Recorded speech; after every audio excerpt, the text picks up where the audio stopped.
I caught her smiling at her phone, not the kind of smile you give your husband, the kind that has teeth, heat, a private joke you're not part of.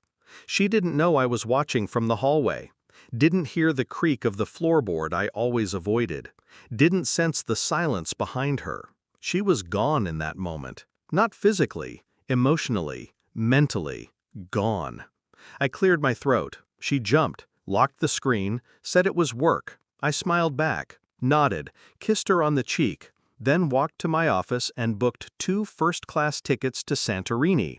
I had the surprise planned for weeks. Now I just needed to decide who'd be using the second seat. It started at the gym. She joined a year ago, said it helped with stress, said lifting weights made her feel powerful.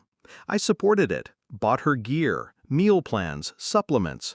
She started dressing differently. Not bad, just deliberate. Tighter leggings, deeper cuts, new perfume that lingered too long.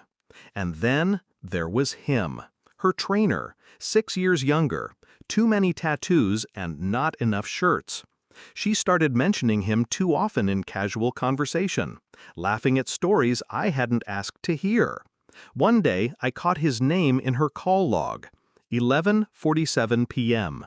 She said it was about a nutrition schedule. I didn't press, not then. She mistook my silence for stupidity. I became methodical. First, I cloned her phone. Just a simple app. She never noticed. I read everything, every emoji, every deleted photo. Their messages were juvenile, cheap flirting, fake depth, but buried in the digital trash was a plan. Once he's out of the picture, I wish I could just wake up in your arms every day. He called her wifey. She called him real. They mocked me, called me boring, predictable. I printed the worst ones, slid them into a folder, labeled it truth. Then I started playing my role. Surprise dinners, unexpected flowers, a hand on her back at just the right time. She grew colder. Guilt has a way of icing over love.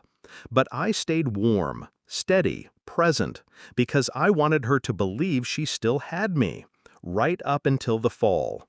1 week before the trip, I left the itinerary on her nightstand. Round-trip tickets, honeymoon suite, ocean view. Her eyes lit up for the first time in months. She cried, said I was the best man she'd ever known. I kissed her hand, said nothing. That night, she texted him. He just booked us a vacation. He thinks it's for us. I'll fake a migraine at the airport and meet you at the Airbnb. I copied the message, sent it to him, then waited.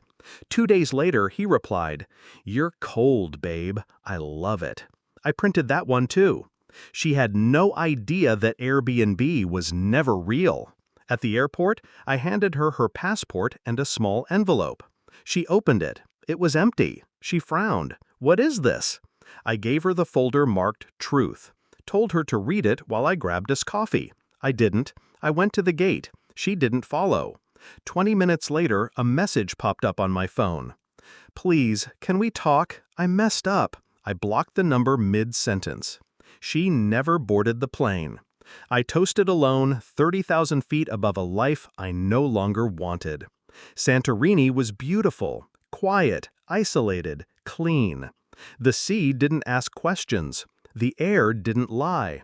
I walked barefoot down white stone alleys, slept deeply for the first time in years, let her ghost evaporate in the salt wind. I left my wedding ring in the hotel room safe, tucked beneath a note that read, "He deserved better." She did call again, weeks later. A different number, same story. I didn't answer.